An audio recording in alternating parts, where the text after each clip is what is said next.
author, linguist, teacher, and crucial I met Noam social Chomsky. critic, Professor Noam Noam Chomsky. needs a little introduction. And he said, to go through the ritual. ever trust the state. Our speaker tonight is Noam Chomsky. Perhaps you've heard of him.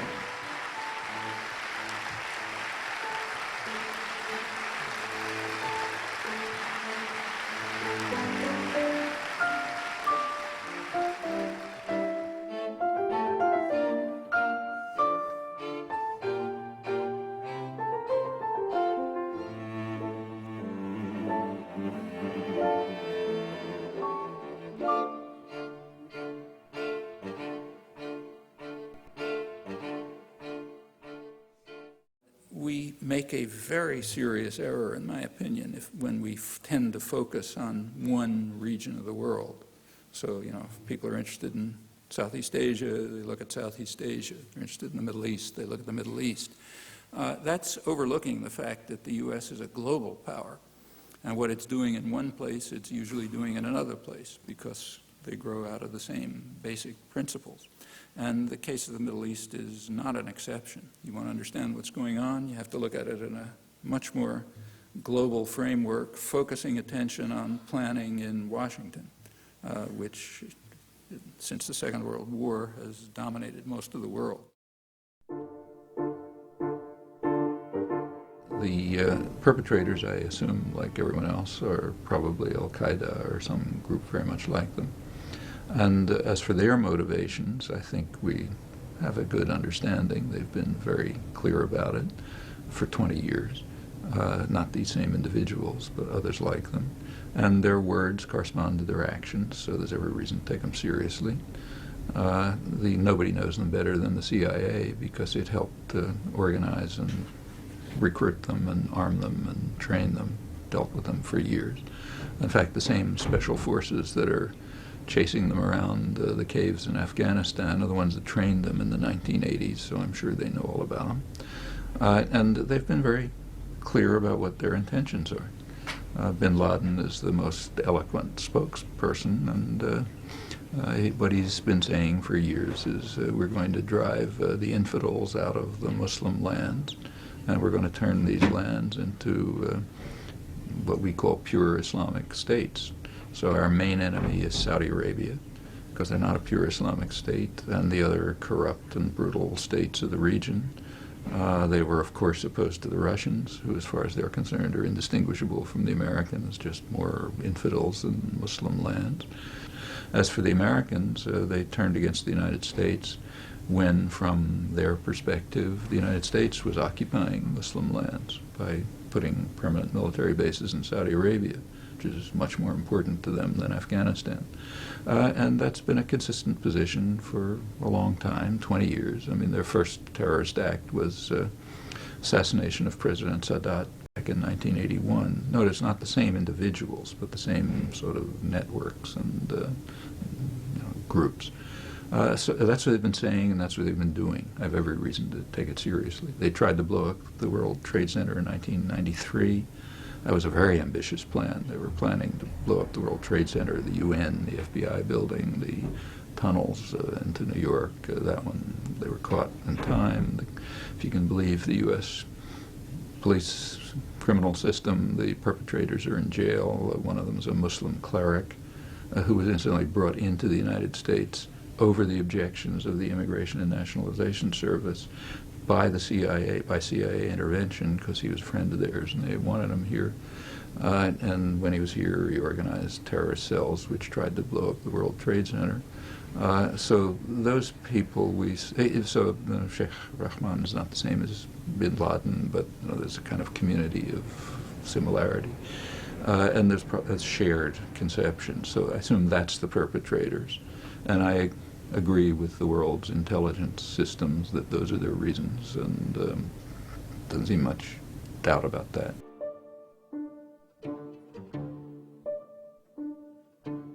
Then comes the second question. What about the reservoir of sympathy and sometimes support, at least acceptance of many of their alleged goals? So that's the whole region. Why is there hatred against us there? George Bush's famous question. Well, everyone knows the answer to this. A couple of days after I have to distinguish two things here. There's a category of people called intellectuals.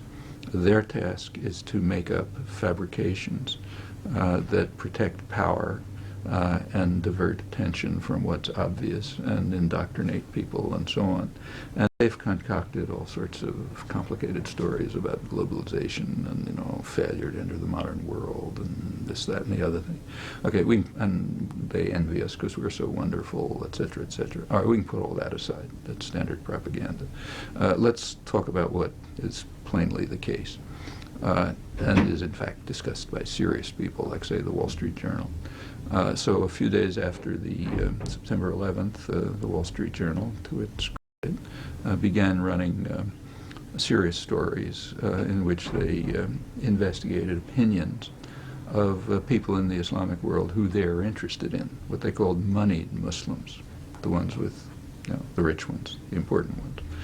So bankers, international lawyers, directors of multinational corporations, people who are right inside the U.S. system who certainly have no opposition to what's called globalization. In fact, they're part of it, who certainly hate bin Laden because he's trying to kill them, but who nevertheless agree with much of what he says.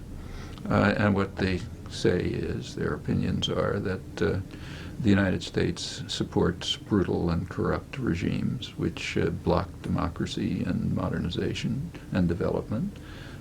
They oppose particular policies like the decisive U.S. support for the 35-year military occupation of Palestinian territory, which has been harsh and brutal and relies crucially on U.S. military and diplomatic support. When you read in the newspapers that Israeli helicopters and jets are attacking Palestinians, that's total fabrication. U.S. jets and U.S. helicopters, which happen to be piloted by Israeli pilots, are attacking those concentrations. That's what ought to be said. Israel doesn't manufacture helicopters or F-16s, and they understand all that. They know that the U.S. has been blocking any diplomatic settlement for 30 years, since Sadat offered one in 1971. It's not reported here, and in the West it's not talked about much, but they know it. And they know what's going on there. They also know perfectly well that the U.S. and Britain are carrying out operations against Iraq, which are devastating the civilian society and strengthening Saddam Hussein. And they also remember, as Westerners like to forget, that the U.S. has and Britain and France and Holland and so on have no objection to Saddam Hussein's crimes. We know that for sure, because they supported Saddam Hussein right through the period of his worst crimes. Gassing the Kurds, Anfal, chemical weapons. They continued to support him very happily. He remained a good, favored friend and ally of the West, which helped provide him with the means for developing weapons of mass destruction when he was really dangerous. So they listened when Tony Blair and Madeleine Albright condemned Saddam because, the ultimate monster even gassed his own people. They listen, but they add the words that are excluded in the West. They say, yeah, he committed those crimes with your support. Okay, rather crucial omission, which you never hear from Tony Blair and the rest. But they are not that indoctrinated, so they remember those elementary truths. And those are other reasons why, if you want, there's hatred against us. Furthermore, there's absolutely nothing new about this. Anybody who wants to understand any of it knows exactly where to go. You go to the declassified U.S. record. U.S. is a very open society. We have declassified records of internal deliberations from the past. All these questions came up decades ago. So and had the same answers. In 1958, crucial year for many reasons.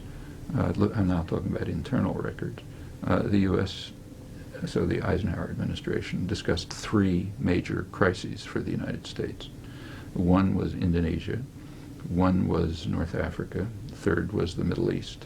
All Islamic countries, all oil producers, The question arose whether the Russians were involved. That was dismissed as ludicrous, no Russian involvement. It's just independent nationalism in the three countries, which was the main crisis. Then Eisenhower pointed out, with regard to the Middle East, in his words approximately, he said there is a campaign of hatred against us, not by the governments, but by the people. And that was an issue that was discussed. No globalization, no, they hate us because we have McDonald's and none of this stuff.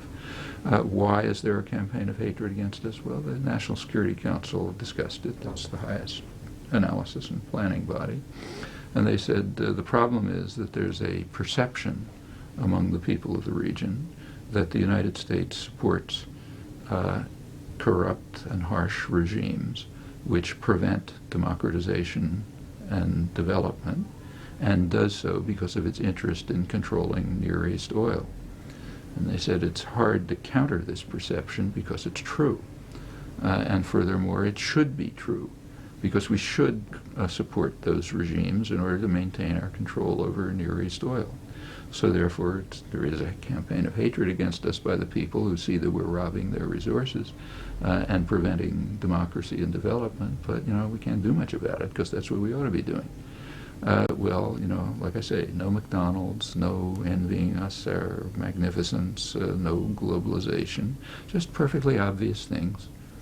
The same reason why there was a campaign of hatred against England from the people of India, or against Holland from the people of the East Indies, and so on and so forth. Yeah, you crush people under your boot, they don't like it. So there's a campaign of hatred against you. In fact, what they were discussing internally in 1958 is the same as what the Wall Street Journal found in 2001, and for the same reasons, because the policies haven't fundamentally changed. So we understand. The Wall Street Journal only was concerned with elite opinion. If they'd gone down to the slums of Cairo, they would have gotten stronger opinions, but of the same kind, and more different ones also. Because in the slums of Cairo, they wouldn't like the fact that the wealth of the region is going to the West and not to the people of the region. The ones who the Wall Street Journal was talking about are quite happy about that, because they're part of the ruling elite and they enrich themselves while the resources go to the West. So they're part of the imperial system. So you get different opinions if you bother to ask people in the so-called streets. But fundamentally, it's the same. So there's a campaign. So Bin Laden's messages certainly resonate, and people agree with a lot of the things he's saying.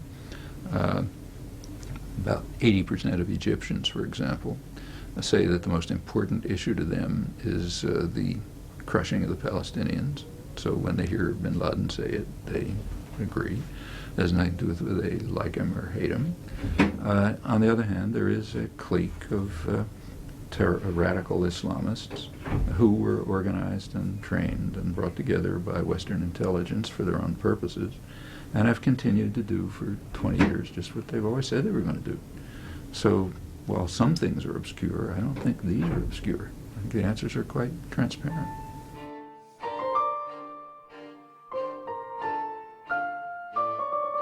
The proper topic for an occasion like this, I suppose, is pretty obvious. It would be the question of how the media have handled the major story of the past months. And there's no question about what that is. That the issue is the war on terrorism, so-called, and specifically in the Islamic world. Incidentally, by media here, I intend the term to be understood pretty broadly, so including journals of commentary, analysis, opinion, in fact, the intellectual culture generally. It's a really important topic. It's been reviewed regularly by FAIR, by others. However, it isn't really an appropriate topic for a talk. And the reason is that it requires too much detailed analysis. So what I'd like to do is take a somewhat different approach to it and ask the question, how should the story be handled in accord with general principles that are accepted as guidelines, so principles of fairness and accuracy and relevance and so on. Let's approach this by kind of a thought experiment. Imagine an intelligent Martian. Incidentally, I'm told that by convention Martians are male, so I'll refer to it as he. So suppose that this Martian went to Harvard and Columbia Journalism School and learned all sorts of high-minded things and actually believes them. How would the Martian handle a story like this? Well, I think he would begin with some factual observations that he'd send back to the journal on Mars. One factual observation is that the war on terrorism was not declared on September 11th. Rather, it was redeclared using the same rhetoric as the first declaration 20 years earlier.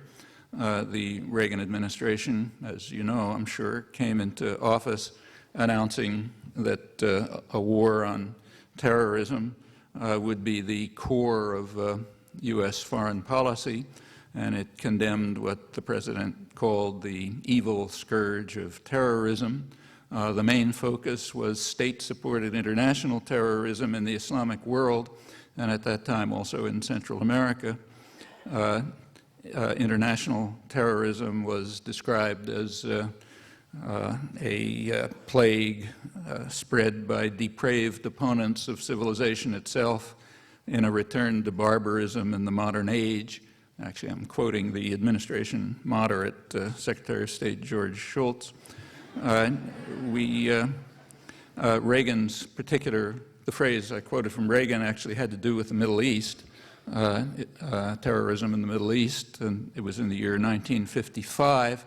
That was the year in which international terrorism in that region was selected by editors as the lead story of the year in an annual AP poll.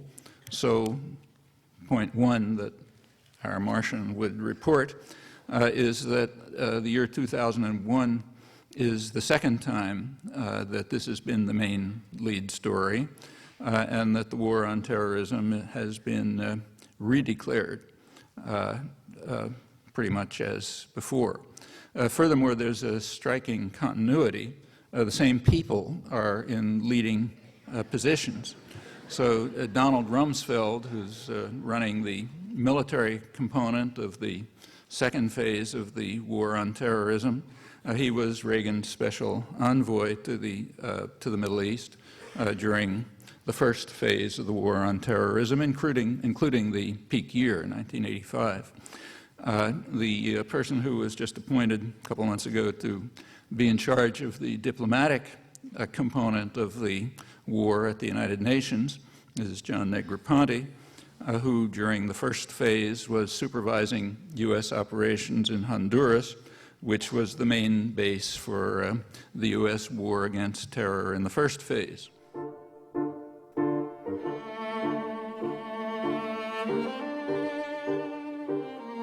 Current history has an issue on terrorism with various scholars. Every single one of them talks about the motivations. Did they condemn them? No. What they're condemning is critics. They say critics should not be allowed to raise questions. The reason? We have to silence criticism because everyone has to line up and sing hosannas to our leaders. That's the job of intellectuals. Round up the chorus so they all sing praises to your leaders while they march in the parade and tell you how magnificent we are. I mean, that's the historic task of intellectuals, not just here. I mean, it's a historic task. I mean, let's go back, say, to World War I, far enough away so we can think about it. What did intellectuals do during World War I? Well, first thing that happened is 93 leading German intellectuals published a manifesto calling on their colleagues in the rest of the world to support Germany in its magnificent aim to bring justice and peace to the world. What did the American intellectuals do? Exactly the same thing. In fact, they all lauded the magnificence of their own leaders. There were some exceptions. Most of them end up in jail on both sides. So in Germany, Rosa Luxemburg and Karl Liebknecht objected and were in jail. In England, Bertrand Russell objected. He was in jail. In the United States, Eugene Debs is the leading figure in U.S. labor in the 20th century and a socialist presidential candidate. He went to jail for raising mild questions about Woodrow Wilson's war. And others were just repressed, like Randolph Bourne was kicked out of all of his journals and so on, because they didn't join the parade, and intellectuals are supposed to join the parade, and they do. Exceptions are so rare, you can practically list them. I mean, there are exceptions, and there are honorable ones. Actually, most of them are in the third world. I'll give you quite a few. But in the West, most intellectuals are very loyal and submissive. And what you're hearing is not, don't talk about motivations, because they're very selective, as I say. Wall Street Journal is okay, Current History is okay, the Yale University volume on Age of Terror is okay. It's critics who are not allowed to raise motivations because critics are not allowed to exist. Okay, so therefore they're not allowed to do what other people do, or in fact do anything. They have to join the parade. We've passed the point where you throw them into jail in the West, but you try to get rid of them in other ways, by vilification, by lies, by defamation, the various techniques that intellectuals know very well. It's part of their métier. So that's what you're hearing. And you can see that you're hearing that by the selectivity. So we don't have to bother with the argument because it's idiotic. Of course, if you're serious, you're going to try to find out the motivation of the Nazis too. I mean, anybody who's serious about Nazism, of course, is going to ask about the motivation. I mean, it's not even a question. Is that justification of them? Of course not. It's just elementary rationality.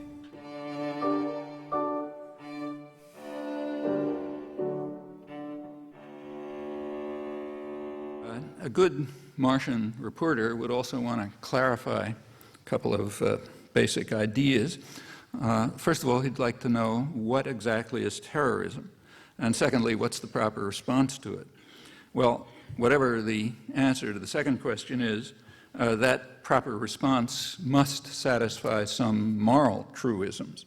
And the Martian can easily discover what these truisms are, at least as understood by the leaders of the war, the self-declared war on terrorism, because they tell us. They tell us constantly that they're very pious Christians who therefore revere the Gospels, and have certainly memorized the definition of hypocrite given prominently in the Gospels.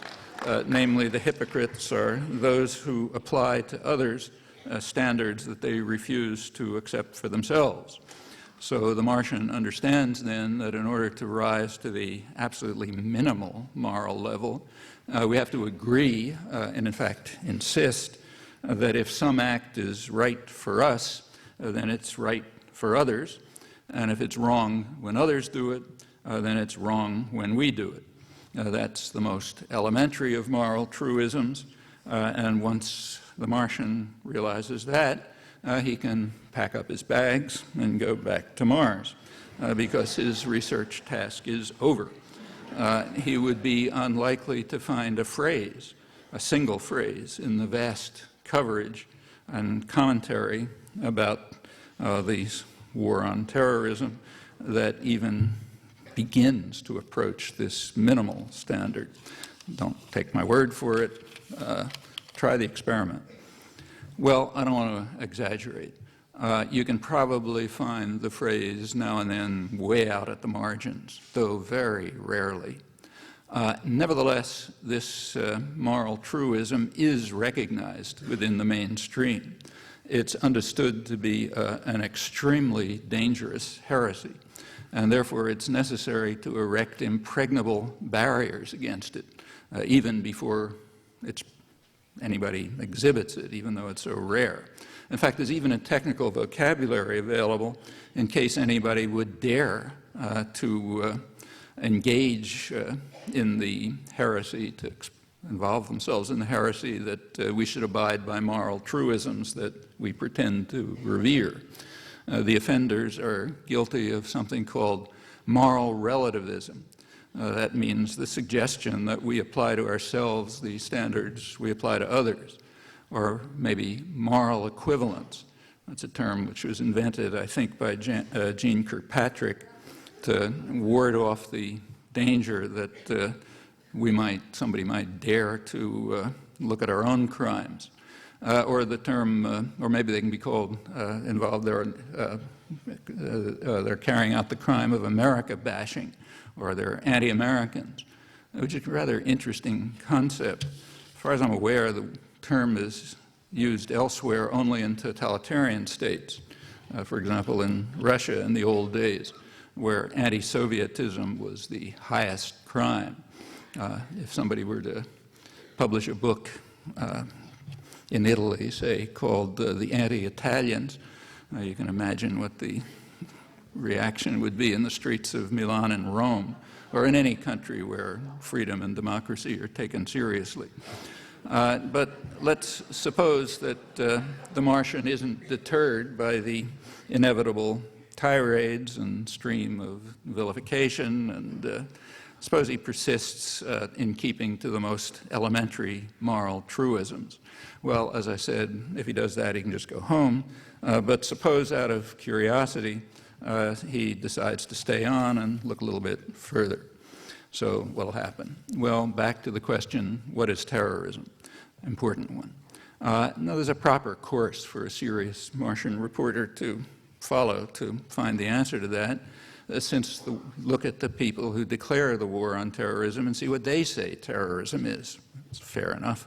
And there is, in fact, an official definition in the U.S. Code and Army manuals elsewhere.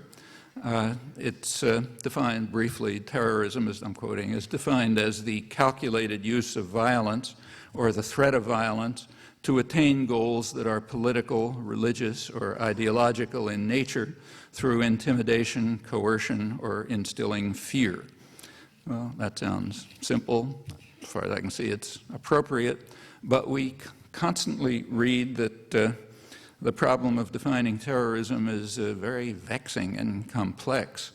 And the Martian might wonder why that's true. Of course, the same is true for those who are victims of vastly worse terrorist crimes, but that's reported only on Mars. So you might try to find a report, say, of a conference run by Salvadoran Jesuits a couple of years ago. The Jesuits, their experiences under U.S. international terrorism were particularly grisly. The conference report stressed the residual effect of what it called the culture of terrorism, which domesticates the aspirations of the majority, who realize that they must submit to the dictates of the ruling terrorist state and its local agents, or they'll again be returned to the Central American mode as recommended by the doves at the peak of the state-supported international terrorism of the 80s. Unreported here, of course, maybe headlines on Mars.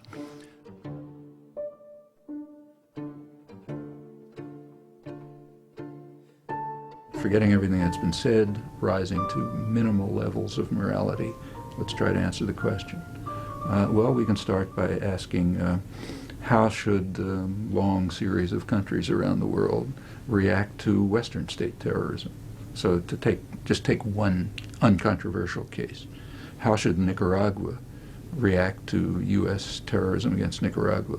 I mean, that case is uncontroversial because we have a World Court decision, and we would have had a Security Council resolution except that the U.S. vetoed it. So it's uncontroversial.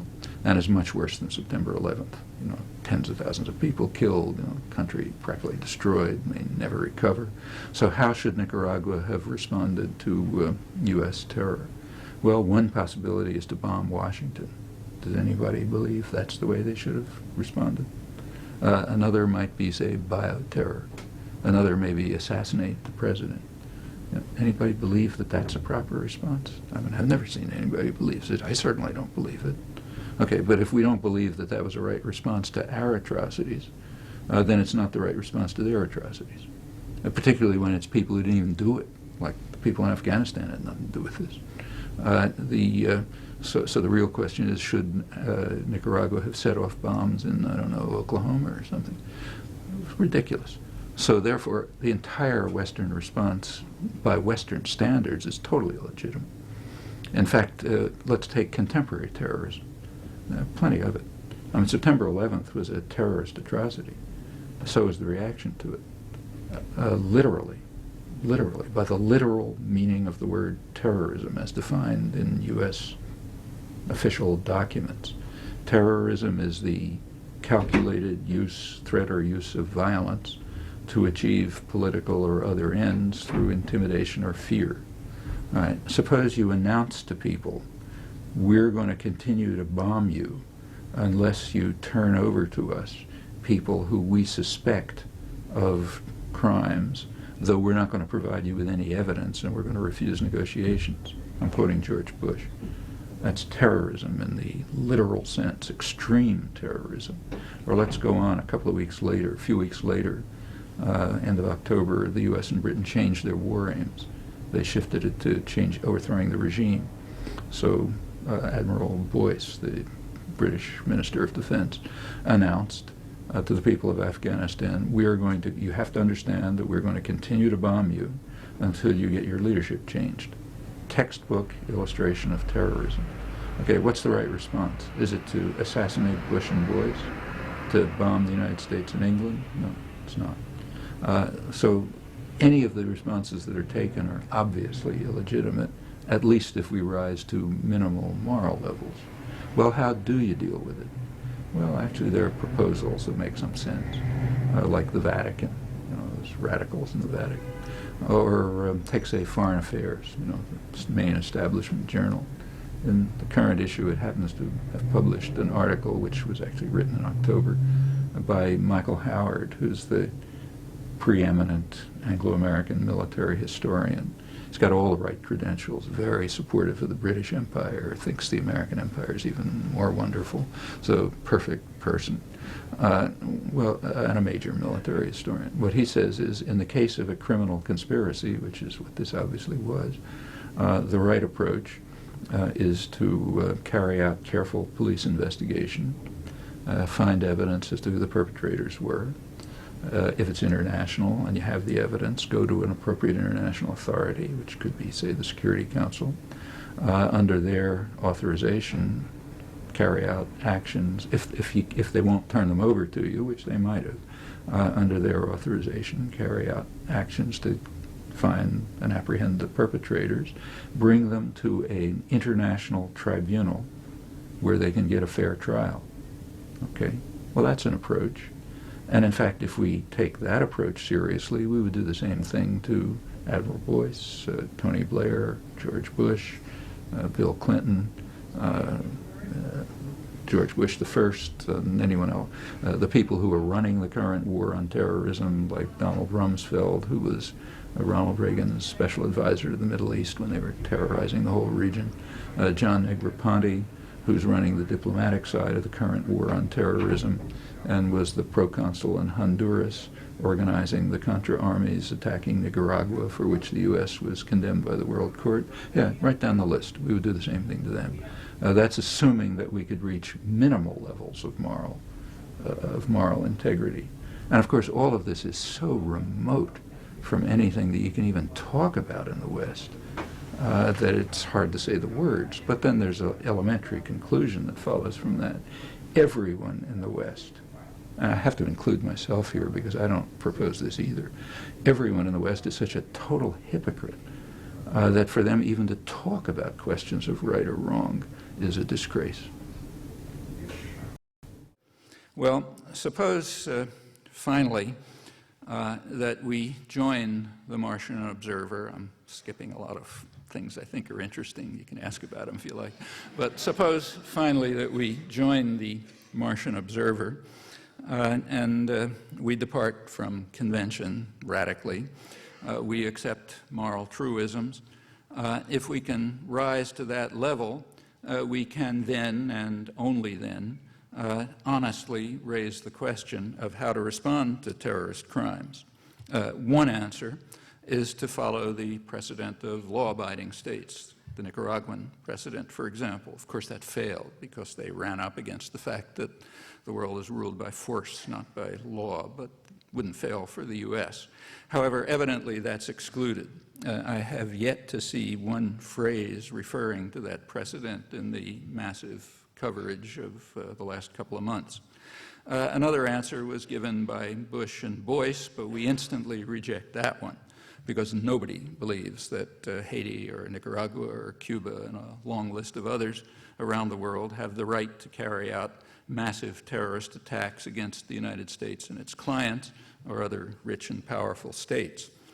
A more reasonable answer was given by from a number of sources, including the Vatican, and was spelled out by the preeminent Anglo-American military historian, Michael Howard, last October. Actually, it's published in the current issue of Foreign Affairs. That's the leading establishment journal. Howard has all the appropriate credentials, a lot of prestige. He's a great admirer of the British Empire, even more extravagantly of its successor in global rule, so he can't be accused of moral relativism or other such crimes. Referring to September 11th, he recommended then a police operation against a criminal conspiracy whose members should be hunted down and brought before an international court where they could receive a fair trial and, if found guilty, be awarded an appropriate sentence. Well, that was never contemplated, of course, but sounds kind of reasonable to me. If it is reasonable, then it ought to hold for even worse terrorist crimes. For example, the U.S. International terrorist attack against Nicaragua, or even worse ones nearby and elsewhere, going up right to the present, incidentally. Well, that could never be contemplated, of course, but for opposite reasons. So honesty leaves us with a dilemma. The easy answer is conventional hypocrisy. The other option is the one adopted by our Martian friend, who actually abides by the principles that we profess with grand self-righteousness. That option is harder to consider, but imperative if the world is to be spared still worse disasters. Thanks.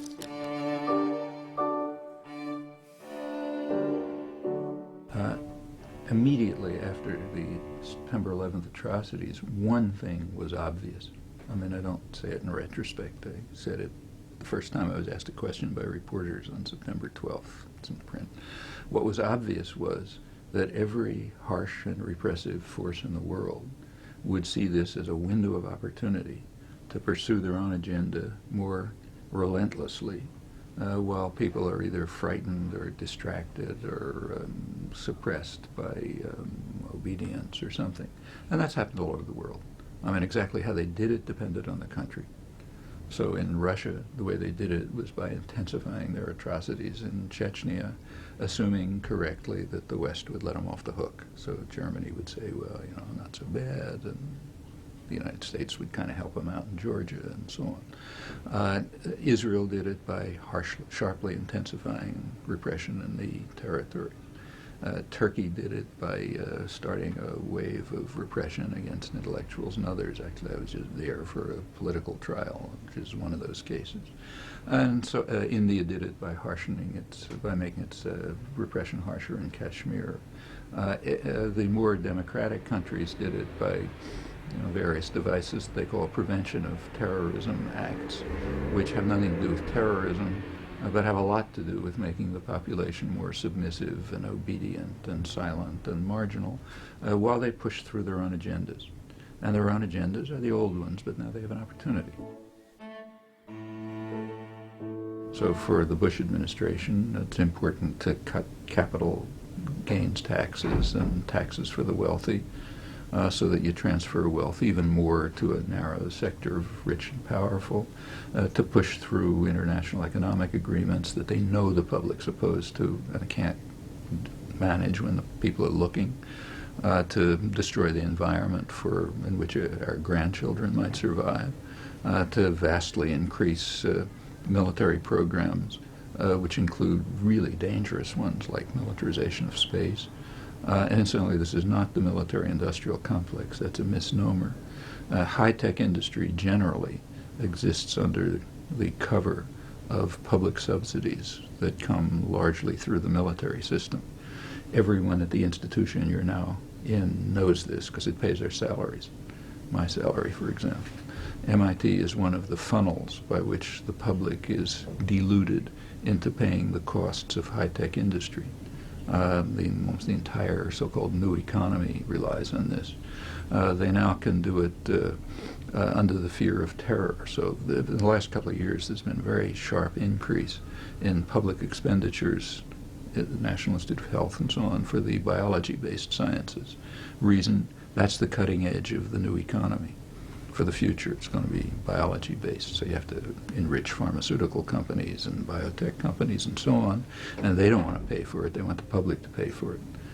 Now it can be done under the cover of bioterrorism, so there'll be another big increase, to another big public subsidy to biology-based corporations under the cover of bioterrorism. So it's not the military, there is no military-industrial complex. It's just the industrial system operating under one or another pretext. Defense was a pretext for a long time. So yeah, they try to ram that through, and many other policies which are extremely harmful to the general public. I mean, it probably will devastate what limited social support systems there are, like Medicare, Social Security, and so on. In fact, it's happening right at the moment. Like just yesterday, Bush announced the high tariffs for steel, right? But with a couple of little provisos. There is nothing in them for the steel workers who are thrown out when corporations declare bankruptcy and their stockholders and CEOs go off and enjoy themselves with tons of money. The steel workers lose not only their jobs, but their pensions, their health care, their benefits, and nothing goes to them. And the same is true of everything else. Take a look at it. There's a sharp assault against the population and against democracy under the cover of you got to be patriotic while I relentlessly pursue my own objectives. So you shut up and I'll be more energetic than I was before. Yeah, of course they're trying that. And it's the same in every country. So yes, here and everywhere else, the window of opportunity was perceived and is being used.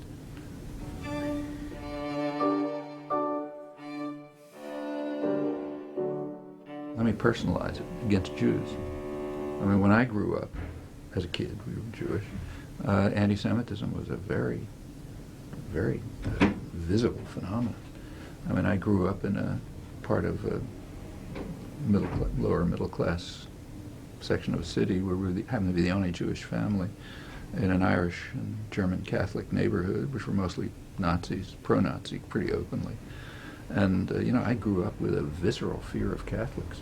I mean, it wasn't until I was an adult that I could deal with Catholics and somehow not be afraid. It wasn't much fun, And when they came out of that Jesuit school, they were frightening creatures. Furthermore, when my father finally got enough money to get a second-hand car and we could drive around a little, if we'd get to the nearby mountains, we'd have to look for a motel because a lot of motels had on them restricted.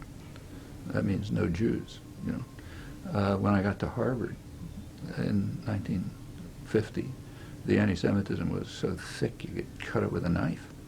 In fact, one of the reasons MIT here is a great university is because a lot of first-rate people like Paul Samuelson and Norbert Wiener didn't get jobs at Harvard because they were Jewish.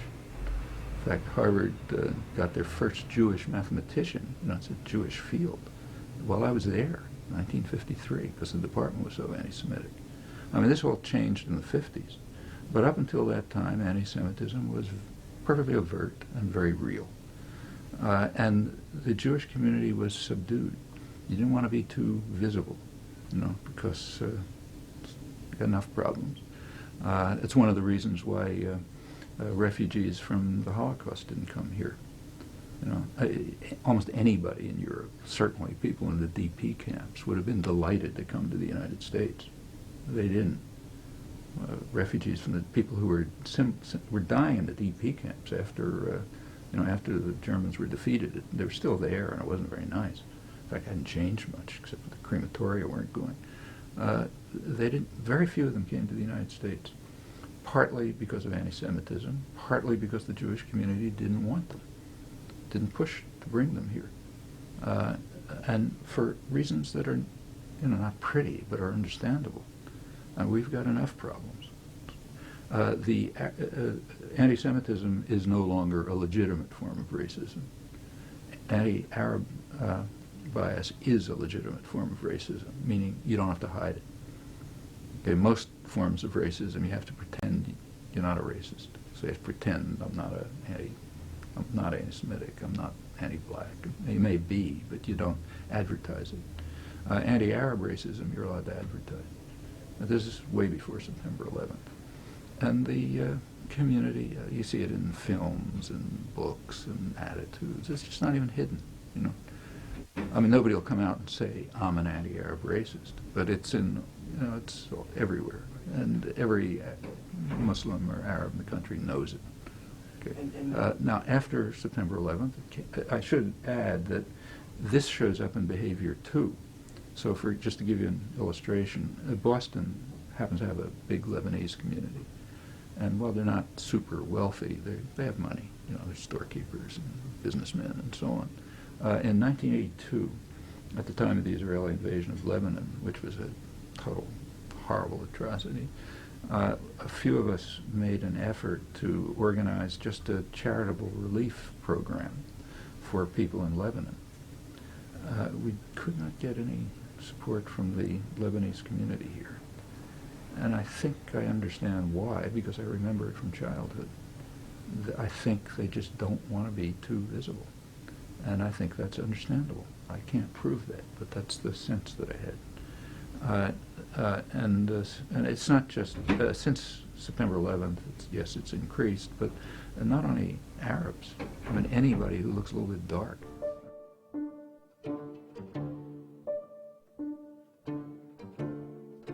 I mean, look, Europe was the most savage part of the world for 500 years. And part of the reason Europe conquered the world is that it had a culture of savagery that was beyond anything that anyone saw anywhere else. That's why small European armies could conquer, big groups. Partly they were ahead in the technology of war, but partly it was just the culture. In fact, you look at military historians, what they say is in the rest of the world, war was a sport. In Europe, it was a science. In fact, Europeans for centuries, their prime concern was to slaughter one another. That was part of the imposition of the nation-state system in Europe. It's a brutal, murderous system. Everywhere it's been imposed, it's been a disaster. It took centuries to impose it in Europe, and it's centuries of savagery. I mean, it's not just the 20th century. I mean, one 17th century war wiped out about a third or 40% of the population of Germany. So, yeah, it's an extremely savage civilization. It expended its atrocities all over the world. And if anyone resisted elsewhere, they went berserk. I mean, when there was an Indian rebellion called in England, they call it the Indian Mutiny. There was a rebellion of Indians in 1857. The British went totally berserk. I mean, they practically wiped the place out. And it was supported. I mean, there was some criticism in England, but most of the intellectuals supported it. And the same elsewhere. You just don't harm Europeans when they kill you in your country. It's not allowed. Boxer Rebellion was a case in point too. I mean, the West went berserk. Chinese were defending themselves. I mean, they committed atrocities. Everybody commits atrocities, but the atrocities were in their countries. They weren't in England or Holland or Germany. Belgium. They were there, and they had to be slaughtered there. What's different about September 11th is, for the first time in history, the atrocities took place in Europe and its offshoots.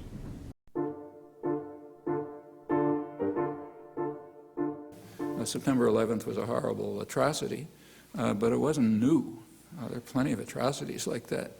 It's only that they take place somewhere else. This is the history of Europe for hundreds of years. We commit those atrocities regularly, and much worse ones, against other people, but they don't do anything to us.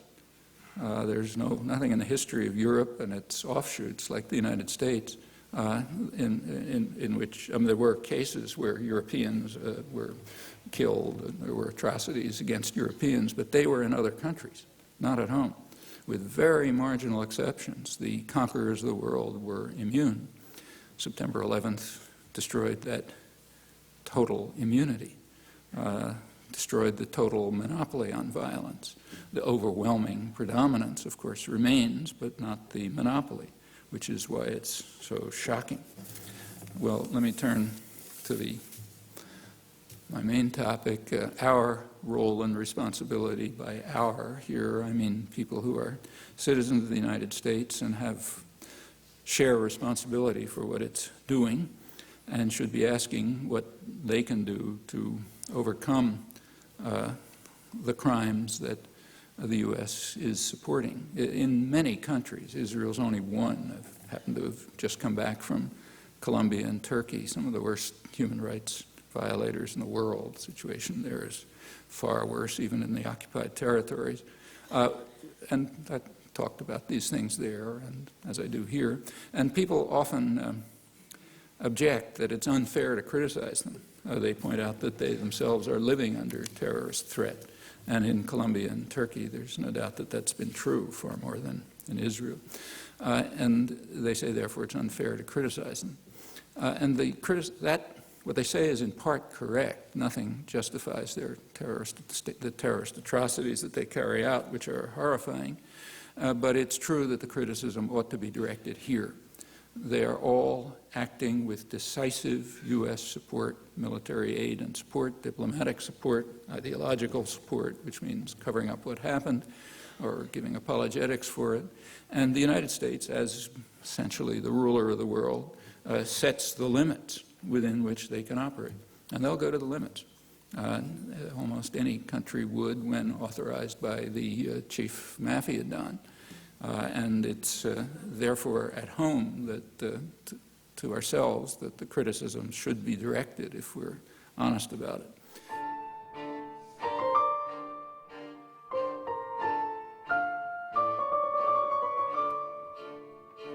I am, actually, more than in the past. There are a lot of good things happening. And it's very striking how they cannot be perceived. So, for example, the New York Times business pages a couple of days ago had an article on Anderson, the company that's caught up in the security scam. And it mentioned in it that all of this falls under the General Agreement on Trade and Services, GATS. And then it said, interesting comment, it said no one has objected to GATS, although there has been a lot of protest against merchandise trade. Well, in fact, GATS has been the leading theme of protest of the popular movements for years. So major topic in Porto Alegre this year and the year before. It was a major topic at the protests against the Summit of the Americas in Quebec in April. It's been a topic in all the forums for a very good reason. It's a horrifying attack on democracy, and the public knows it. The correspondent is not lying. That's what he reads in his own journals. That's what he hears from his friends in the elegant restaurants that he goes to, or the faculty clubs, or the editorial offices. So in this little cocoon, yeah, that's probably the way it is. And there's a principle of the press, principle that's rigid. You cannot report what protesters are saying. The only thing you can report is if you can find somebody throwing a rock somewhere. You can report that. But you can't report what they're saying. And therefore, if it happens that what they're having is extensive discussions about GATS, you won't know. So he's telling the truth from his point of view. And within the cocoon of intellectual life, that's what the world looks like. I mean, that's why you see headlines saying there's no dissent in the United States.